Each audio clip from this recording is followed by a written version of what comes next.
ഇന്നത്തെ ദിവസം നമുക്കറിയാം, ഈ ആഴ്ച തന്നെ പലർക്കും പല പ്രവർത്തനങ്ങൾ നടക്കുന്ന ദിവസങ്ങളാണ്. ക്യാമ്പുകൾ, പ്രവർത്തനങ്ങൾ, അങ്ങനെ പല നിലയിൽ പല സ്ഥലങ്ങളിലേക്കും പലരും പോയിക്കാണ്.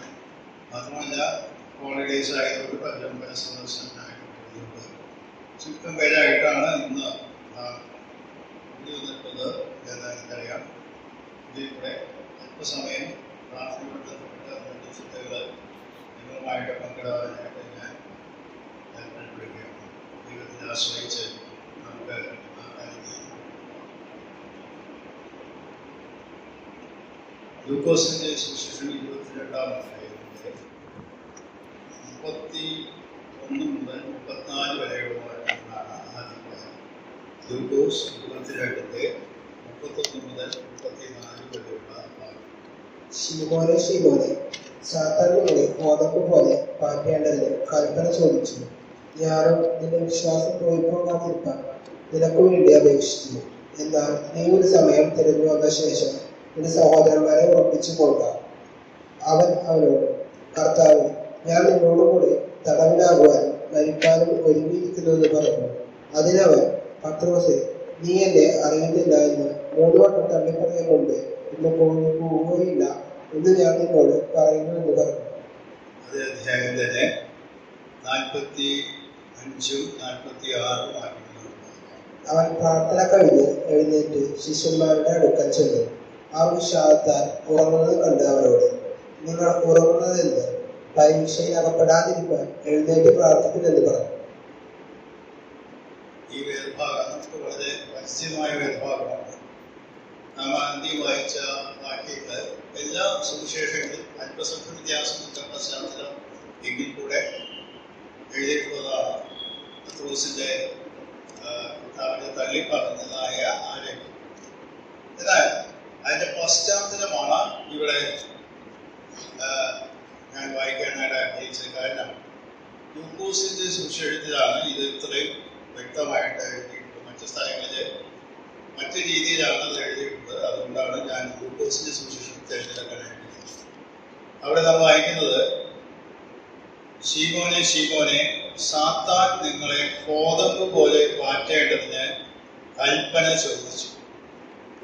ഞാനോ നിന്റെ വിശ്വാസം പോയി പോകാതിരിക്കാൻ നിനക്ക് വേണ്ടി അപേക്ഷിച്ചു.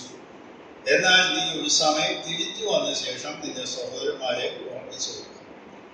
ഇവിടെ കർത്താവ് ശിഷ്യന്മാരോട് കാര്യം പറഞ്ഞ രംഗമാണ് നാം വായിക്കുന്നത്. അവിടെ ആ വാക്കുകൾ ശ്രദ്ധിക്കണം. ശിമോനെ ശിമോനെ എന്ന് വിളിച്ച് പത്രോസിനോടാണ് പറയുന്നതെങ്കിലും അവിടെ അടുത്ത വാചകം സാത്താൻ നിങ്ങളെ എന്ന് പറഞ്ഞാൽ എല്ലാ ശിഷ്യന്മാരെയും മാറ്റിക്കളയാനായിട്ടുള്ള അനുവാദമാണ് പിശാച് ചോദിച്ചത്. എന്നാൽ കർത്താവ് പ്രത്യേകിച്ച് പത്രോസിന്റെ കാര്യത്തിലാണ് പറഞ്ഞത്, ഞാൻ നിനക്ക് വേണ്ടി അപേക്ഷിച്ചു. എന്തുകൊണ്ടാണ് എന്ന് ഞാൻ ചിന്തിക്കുന്നത്. കർത്താവിന്റെ സർവജ്ഞാനത്തിൽ കർത്താവിനെ അറിയാമായിരുന്നു. പത്രോസ് ഈ നിലയിൽ തള്ളിപ്പറയാൻ സാധ്യതയുള്ള ആളാണ്. അതൊരു കാരണമായിരിക്കാം. എന്നാൽ ഞാൻ ഉദ്ദേശിക്കുന്നത് പത്രോസാണ് മുൻപന്തിയിൽ നിൽക്കുന്ന ആൾ. ശിഷ്യന്മാരെ പ്രതിനിധി എന്ന നിലയിൽ അപ്പോസ്തല പ്രവൃത്തിയിലൊക്കെ നമ്മൾ അത് കാണുന്നുണ്ട്. ഇവിടെ ഒന്നാമൻ പത്രോസ് എന്ന് പറഞ്ഞുകൊണ്ടാണ് പത്രോസ് ശിഷ്യന്മാരുടെ ആ ലിസ്റ്റ് നാം വായിക്കുന്നത്. എന്നാൽ ശ്രദ്ധിക്കേണ്ടത്, പത്രോസ് മറ്റേ മത്തായി, മർക്കോസ് സുവിശേഷങ്ങൾ വായിക്കുമ്പോൾ ഞാൻ ഇടയിലെ വെട്ടും നിങ്ങളെല്ലാവരും ചിതറി പോകുമെന്നുള്ള വാക്യം ഉദ്ധരിച്ചുകൊണ്ടാണ് ഈ പശ്ചാത്തലം എഴുതിക്കുന്നത്.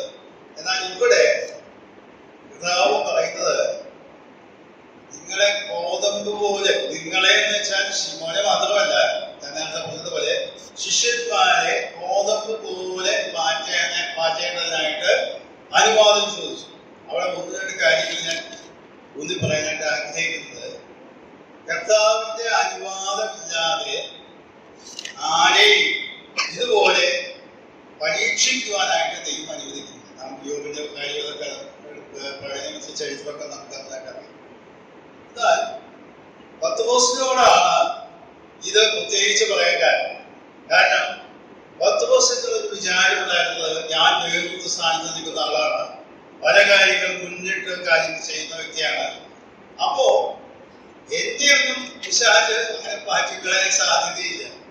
ഞാൻ അത്ര മോശക്കാരനല്ല, ഞാൻ കഴിവുള്ള വ്യക്തിയാണ്, ഇവരൊക്കെ വേണമെങ്കിൽ അതുകൊണ്ടാണ് വീണ് പോകാൻ സാധ്യതയുണ്ട് എന്നുള്ളതൊക്കെയാണ് പത്രോസ് പ്രതികരിക്കുന്നത്. അപ്പോൾ കർത്താവ് പറയുന്നു, ഞാനോ നിന്റെ വിശ്വാസം പോകാതിരിക്കുവാൻ നിനക്ക് വേണ്ടി അപേക്ഷിച്ചു. എന്നാൽ നീ ഒരു സമയം തിരിഞ്ഞു വന്ന ശേഷം നിന്റെ സഹോദരന്മാരെ ഓർപ്പിച്ചു എന്ന് പറഞ്ഞാല് കർത്താവ് ഇവരോട് കരുണ കാണിച്ചുകൊണ്ട് പറയുകയാണ്, ഞാൻ അനുവാദം കൊടുക്കാതിരിക്കുന്നത് നിന്റെ വിശ്വാസം പോകാൻ സാധ്യതയുള്ള വിശ്വാസം പറഞ്ഞാൽ വീണ് പോകാനുള്ള സാധ്യത. ഇവിടെ കർത്താവിന്റെ ദൈവത്തിന്റെ കരുതൽ നമുക്കുണ്ട്, കർത്താവിന്റെ മധ്യസ്ഥത നമുക്കുണ്ട്. യോഹന്നാൻ 2-ാമത്തെ വായിക്കുന്നുണ്ടല്ലോ, പാപം ചെയ്താലോ എന്ന് പറഞ്ഞുകൊണ്ട് പിതാവിന്റെ അടുക്കൽ കാര്യസ്ഥനായിട്ട് അല്ലെങ്കിൽ അഡ്വക്കേറ്റ് ആയിട്ട് കർത്താവുണ്ട് എന്നൊക്കെ നാം വായിക്കുന്നുണ്ട്. അപ്പോൾ അതൊക്കെ ശരിയാണെങ്കിൽ കൂടെ പത്രോസിനോട് കർത്താവ് എന്ന് പറയുന്നതിന്റെ ഉദ്ദേശം എന്താണ്? അതാണ് ഞാൻ ഇതിനകത്ത് പൂർണ്ണമായിട്ട് പങ്കുവയ്ക്കുന്നത്. നമ്മുടെയൊക്കെ വിശ്വാസത്തിന്റെ അളവ് എന്ന് പറയുന്നത് കർത്താവ് കൃത്യമായിട്ട് അറിയും. നാം ശുശ്രൂഷകൾ ചെയ്യുന്നുണ്ടോ, നേതൃത്വത്തിലാണോ, പല കാര്യങ്ങളിൽ വ്യാപൃതരാണോ എന്നുള്ളതല്ല അടിസ്ഥാനം. കർത്താവിനെ എത്രമാത്രം നാം സ്നേഹിക്കുന്നുണ്ടെന്നും വിശ്വാസത്തിന്റെ പാതയിൽ മുമ്പോട്ട് പോകുന്നുണ്ടെന്നും കൃത്യമായിട്ട് അറിയാവുന്ന കർത്താവ് നമുക്ക് വേണ്ടി പക്ഷപാതം ചെയ്യുകയാണ്, അവിടെ മധ്യസ്ഥനായിട്ട് നിൽക്കുകയാണ്, മാറ്റിക്കളയാൻ സാധ്യതയുണ്ട് എന്ന് മനസ്സിലാക്കി. അതുകൊണ്ടാണ് എന്നാൽ പത്രോസിൻ്റെതായ ആ നികള സ്വഭാവം നാം അവിടെ കാണുന്നു. ഇവിടെ വായിക്കുന്നത് കർത്താവെ, ഞാൻ നിന്നോടുകൂടെ തടവിലാക്കും. സുവിശേഷം വായിച്ചാൽ ഇവരൊക്കെ ഇടയിൽ പോയാലും ഞാൻ നിന്നെ വിട്ടുപോകും എന്ന് പറഞ്ഞാൽ ഈ കൂടെയുള്ള അപ്പോസ്തലന്മാരൊക്കെ എന്നെ അപേക്ഷിച്ച് വളരെ ബലഹീനരാണെന്നുള്ളത് വിലയിരുത്തലാണ് പത്രോസിനും.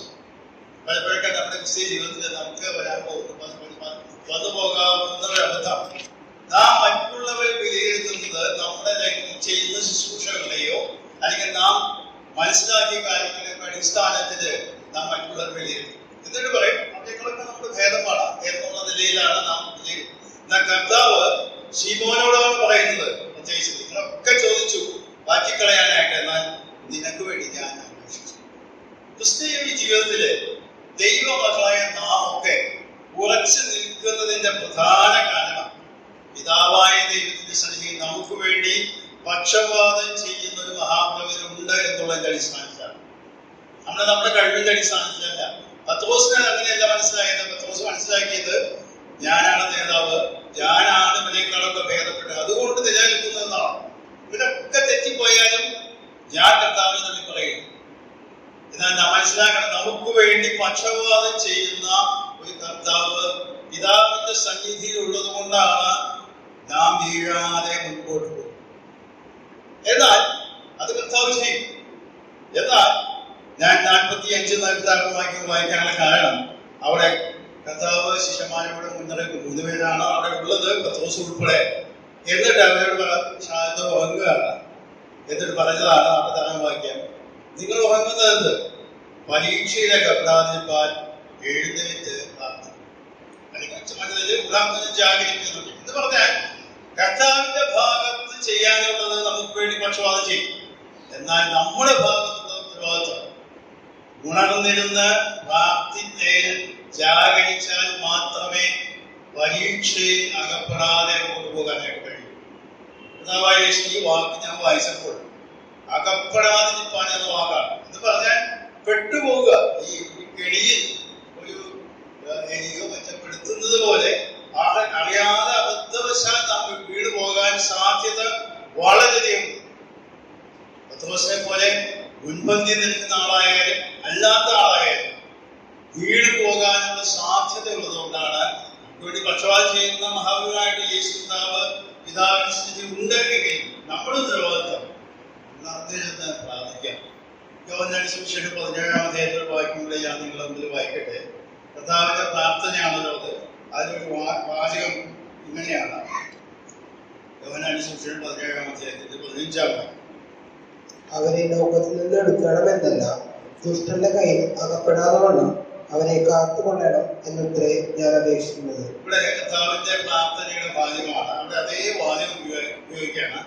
ദുഷ്ടന്റെ കയ്യിൽ, അല്ലെങ്കിൽ സാത്താന്റെ കയ്യിൽ അകപ്പെടാതെ കർത്താവ് പക്ഷപാതം ചെയ്യുന്നതിന്റെ ആ രീതിയാണ് അവിടെ വായിക്കുന്നത്.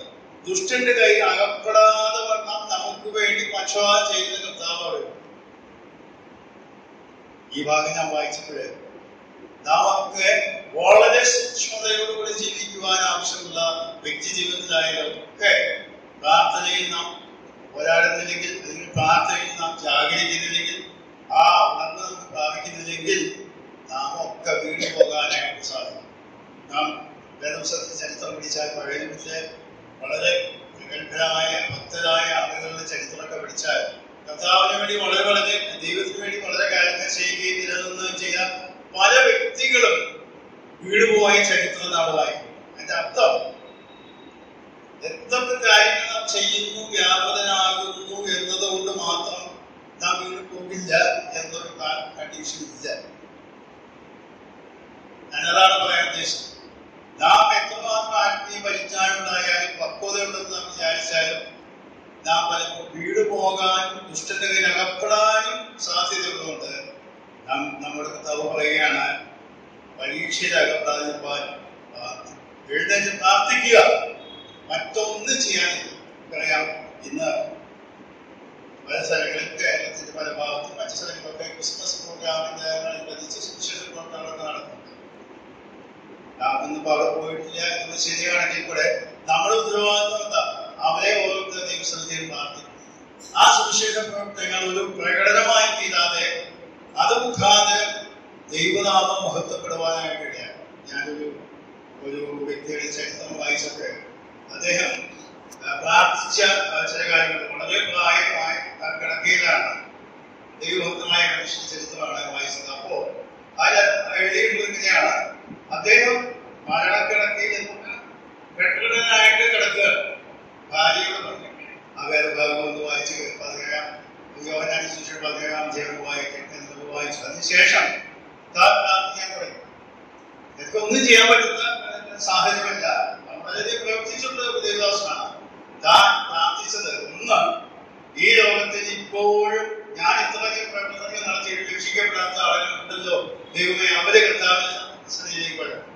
രണ്ട്, അദ്ദേഹം പ്രാർത്ഥിച്ചത്, എന്റെ സഭയിൽ വളരെ ശൈശവദശയിലുള്ളതായ ദൈവമക്കൾ, ആത്മീയമായി വളരാത്തവരെ നമ്മൾ പലപ്പോഴും അവരെ കുറ്റം പറയുന്നവരാണ്. എന്തുകൊണ്ട് അവർ കാര്യങ്ങൾ ചെയ്യാതെ ആത്മീയമായി വളരാത്ത. എന്നാൽ നമ്മുടെ ഉത്തരവാദിത്വം അവരെ ഓർത്ത് നിരന്തരമായിട്ട് നാം പ്രാർത്ഥിക്കും. മൂന്നാമതായിട്ട്, ഇന്ന് നമുക്കറിയാം, ഇന്ത്യയിൽ പ്രത്യേകിച്ച് സാഹചര്യം, അദ്ദേഹം പ്രാർത്ഥിച്ചപ്പോൾ ഈ ഇന്ത്യയിലത്തെ ഒരു വ്യക്തിയല്ലാത്ത അദ്ദേഹം ഇന്ന് നമ്മൾ പ്രാർത്ഥിക്കുന്ന സുവിശേഷത്തിന്റെ രംഗത്ത് നിൽക്കുന്ന, മുൻപന്തിയിൽ നിൽക്കുന്ന ഛത്തീസ്ഗഡിലായാലും ബീഹാറിലായാലും യുപിയിലായാലും മറ്റു പല സ്ഥലങ്ങളിലും നേതൃത്വത്തിൽ നിൽക്കുന്ന സുവിശേഷന്മാരായ പലരും വളരെയധികം സമ്മർദ്ദത്തിൽ, പീഡനത്തിൽ കൂടെയാണ് കിടക്കുന്നത്. താങ്കൾ വളരെ സന്തോഷത്തോടുകൂടി കൂടി വന്നിരിക്കുന്നു. ക്രിസ്മസ് ഈവാണ്, ക്രിസ്മസിന്റെ തലേദിവസമാണ്. നമ്മളതൊക്കെ സന്തോഷിക്കുന്ന ആളുകൾ കടക്കാൻ പഠിക്കുന്നു, ലൈറ്റ് വെക്കുന്നു, ഡിസ്പ്ലേ നടത്തുന്നു, പൊട്ടി പാടി കുട്ടിയൊക്കെ നടക്കുന്നു. എന്നാൽ യാതൊരു ക്രൈസ്തവ സ്വാതന്ത്ര്യമില്ലാത്ത വ്യക്തികൾ ഇന്ന് ഇന്ത്യ രാജ്യത്തെ പല സംസ്ഥാനങ്ങളും. അപ്പോൾ നാം മനസ്സിലാക്കേണ്ട, സുവിശേഷത്തിനെതിരായിട്ട് ശക്തികൾ പ്രബലപ്പെട്ടുകൊണ്ടിരിക്കുകയാണ്. പ്രാർത്ഥനയിൽ അവരെ ഓർക്കുവാൻ ആവശ്യം. ചിലപ്പോഴൊക്കെ നാം വിചാരിക്കുന്നത്, പ്രാർത്ഥിച്ചൊക്കെ കാര്യം, ഈ കാര്യത്തെ ചില കാര്യങ്ങൾ നമ്മുടെ മനസ്സിലേക്ക് കടന്നുപോയിട്ട് ജീവിതത്തിന്റെ സാഹചര്യമായാലും മറ്റു സാഹചര്യങ്ങളൊക്കെ ആയാലും പ്രാർത്ഥിച്ചിട്ടൊന്നും കാര്യമില്ല. കാരണം പ്രതീക്ഷയില്ലാത്ത സാഹചര്യം. എന്നാൽ ദൈവത്തിന് പ്രവർത്തിക്കാൻ കഴിയാത്ത ഒരു സാഹചര്യം ലോകത്തില്ല. അതുകൊണ്ട് നമ്മുടെ ഉത്തരവാദിത്വം സാഹചര്യങ്ങളെക്കാൾ അതിശക്തനായ നമ്മുടെ കർത്താവിനോട് നാം കൃപയായിട്ട് പ്രാർത്ഥിച്ചിരിക്കുകയാണ്. മറ്റൊന്നും ചെയ്യാൻ സാധിച്ചില്ലെങ്കിലും പ്രാർത്ഥിക്കാനായിട്ട് നമുക്ക് കഴിയും. പല സഹോദരിമാരും പ്രായമായ സഹോദരിമാരെ നമ്മുടെ സഭയിലുള്ളവർ തന്നെ മരിച്ച് അവരുടേതായ ശുശ്രൂഷ രംഗത്തൊക്കെ അവരുടെ കുടുംബാംഗങ്ങള് അനുസ്മരണം പറയുന്നത് ഞാൻ കേട്ടു. ആ സഹോദരിമാരിൽ വലിയ വലിയ ശുശ്രൂഷകൾ ചെയ്യുന്ന വ്യക്തികളായിരുന്നില്ല. പക്ഷേ വളരെയധികം സമയം പ്രാർത്ഥനയിൽ അവരെ അല്ലെങ്കിൽ മറ്റു സമയങ്ങളിലൊക്കെ ഈ സഭയിൽ അല്ലെങ്കിൽ ശുശ്രൂഷകന്മാരെ മറ്റുള്ളവരോട് പ്രാർത്ഥിച്ചിരുന്ന സഹോദരിമാരാണ് എന്നുള്ളത് സാക്ഷ്യം പറയുന്ന ഞാൻ പല സഹോദരിമാരെ കാര്യം ഞാൻ കേട്ടു. അത് അവർ ചെയ്ത ശുശ്രൂഷയാണ്, ദൈവം അത് മാനിക്കുന്നത്. അതുകൊണ്ട് നമുക്ക് പ്രാർത്ഥിക്കാം. വീട് പോകാൻ സാധ്യതയുള്ള രംഗങ്ങളിൽ കർത്താവ് നമുക്ക് ആർക്കും നമുക്ക് വേണ്ടി മധ്യസ്ഥം ചെയ്യുന്നത് ശരിയാണെങ്കിൽ കൂടെ നമ്മുടെ ഉത്തരവാദിത്വം ഉണർന്നിരുന്ന് പ്രാർത്ഥിക്കുക, സാഹചര്യങ്ങളെ മനസ്സിലാക്കി പ്രാർത്ഥിക്കുക. ദൈവത്തിൽ പ്രവർത്തിക്കാൻ കഴിയാത്തൊരു സാഹചര്യം ദൈവത്തിന്റെ ഹിതത്തിനനുസരിച്ച് ദൈവനാമത്തിനായിട്ട് കാര്യങ്ങൾ തീരേണ്ടതായിട്ട് ഉണർന്നിരുന്ന് പ്രാർത്ഥിക്കാം. അതിനായിട്ട് ഈ ദൈവചിന്ത നമ്മെ